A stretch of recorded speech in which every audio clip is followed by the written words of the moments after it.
Selamat datang di channel Jendela Sains. Di video ini kita akan membahas turunan fungsi trigonometri part yang ke-12, masih tentang aplikasi turunan fungsi trigonometri, dan kita akan membahas kecekungan fungsi trigonometri. Simak terus video ini sampai akhir. Kita masuk ke bagian yang terakhir dari aplikasi turunan fungsi trigonometri, yaitu kecekungan fungsi trigonometri. Sama seperti di part-part sebelumnya, saya juga akan menerangkan kecekungan fungsi trigonometri dengan menggunakan contoh, yaitu fungsi trigonometri yang paling sederhana, fx sama dengan sin x. Jadi ini adalah grafik atau kurva y sama dengan fx sama dengan sin x. Oke, nah tapi bedanya waktu di kemonotonan fungsi trigonometri, di situ kita gunakan turunan pertama atau f aksen x yang sama dengan cos x. Di sini, di kecekungan fungsi trigonometri, kita gunakan turunan kedua. Jadi, kalau misalkan fx-nya sama dengan sin x, maka turunan pertama atau f aksen x sama dengan cos x. Turunan kedua berarti turunan pertama ini diturunkan lagi. Turunannya cos x apa? Min sin x. Jadi, di sini, grafik yang di sebelah bawahnya ini kita gambar grafik y sama dengan f double aksen x sama dengan min sin x. Oke, menggambar grafik min sin x itu grafik sin x yang dicerminkan terhadap sumbu x.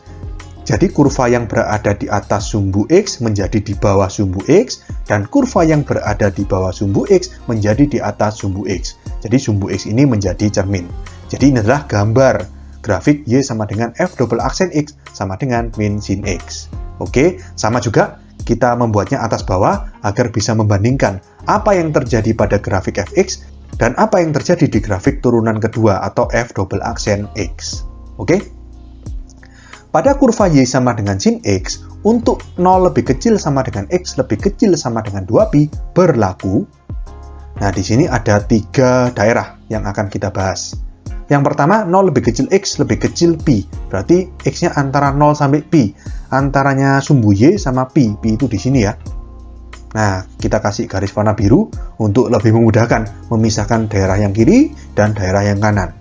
Nah, antara 0 sampai pi, kalau kalian lihat, bentuk grafik y sama dengan fx atau y sama dengan sin x ini cekung bawah namanya. Cekung bawah itu mirip seperti kalau di parabola ya. Kalian belajar di fungsi kuadrat atau parabola, parabola terbuka ke bawah. Nah, seperti ini kan, terbukanya ke bawah atau cekung ke bawah. Kita sebutnya cekung bawah. Nah, pada saat grafik fx ini cekung bawah, maka grafik turunan kedua, f double aksen x, kita lihat apa yang terjadi di bawah. Ini bukan cekung atas ya, yang dilihat grafik y sama dengan f double aksen x itu nilainya, bukan bentuk kurvanya. Nilainya berada di bawah sumbu x, antara 0 sampai pi ini. Kalau berada di bawah sumbu x berarti negatif. Berarti kalau bentuk grafiknya cekung bawah, maka turunan keduanya negatif. Oke, berikutnya x sama dengan pi. X sama dengan pi berarti tepat di garis yang warna biru ini. Di garis yang warna biru ini, grafik y sama dengan fx atau sama dengan sin x itu kita sebutnya dengan titik belok. Karena habis cekung bawah mau belok jadi cekung atas. Ya, kita sebutnya titik belok. Jadi ibaratnya kalau parabola itu habis terbuka ke bawah, dia belok menjadi terbuka ke atas. Makanya namanya titik belok. Nah, pada saat titik belok, maka turunan kedua, kalau kalian lihat di sini, kalian luruskan ke bawah, pada saat x sama dengan pi, nilai dari f double aksen x itu 0. Karena kurva yang warna hijau ini, yang y sama dengan min sin x itu tepat berada di sumbu x. Oke, kita ke daerah yang ketiga, yaitu x-nya antara pi sampai 2pi. Berarti yang di sebelah kanannya garis warna biru ini. Antara pi sampai 2pi itu bentuknya kalau parabola terbuka ke atas, atau di sini sebutnya cekung atas. Jadi bentuknya seperti huruf U, ya, cekung ke atas.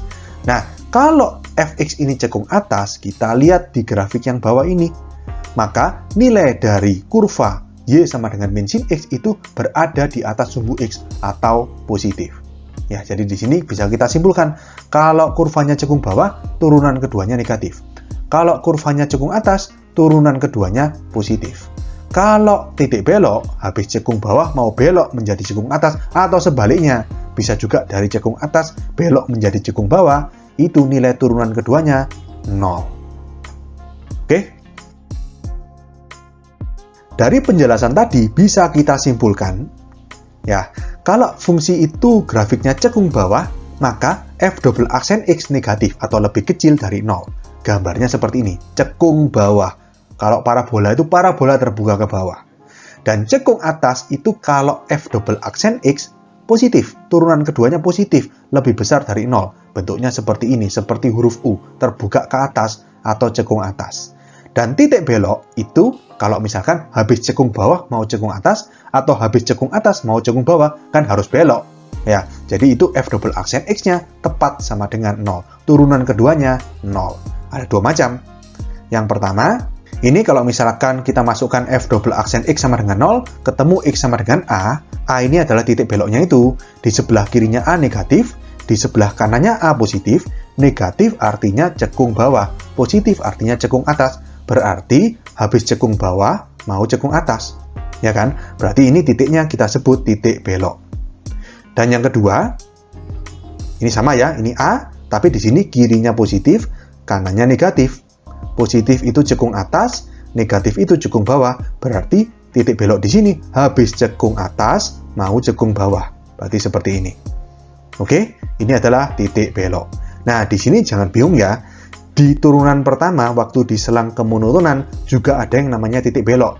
Yaitu ketika kita mencari titik stasioner, itu kan seperti ini. Kalau kalian masih ingat ya, ini garis bilangan, lalu ini titik stasioner, misalkan A, lalu double, akar-akar kembar. Kirinya plus, kanannya plus. Berarti kan habis naik, terus stasioner, naik lagi. Atau kalau yang kedua, kalau kalian masih ingat, ini titik stasioner A, akar-akar kembar juga, tapi kirinya min, kanannya min. Berarti habis turun, stasioner, mau naik tapi nggak jadi, turun lagi. Nah, kalau titik belok turunan yang pertama ini, biasanya saya sebutnya titik belok yang horizontal. Karena ini kan naik, terus horizontal, naik lagi. Jadi titik di sini stasioner atau mendatar, horizontal. Di sini juga horizontal. Nah, titik belok yang di turunan kedua, yang di kecekungan ini, saya sebutnya biasanya titik belok vertikal. Karena ini kan vertikal nih kan. Habis cekung bawah, terus mau belok cekung atas, ini vertikal.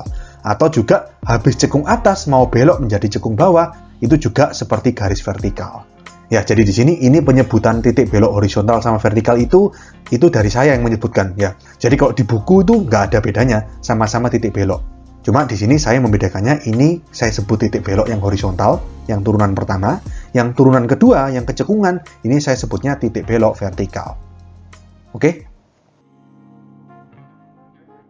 Oke, sekian untuk video kali ini. Untuk melihat playlist lengkap dari bab ini, bisa kalian klik thumbnail yang ada di sebelah kanan atas ini.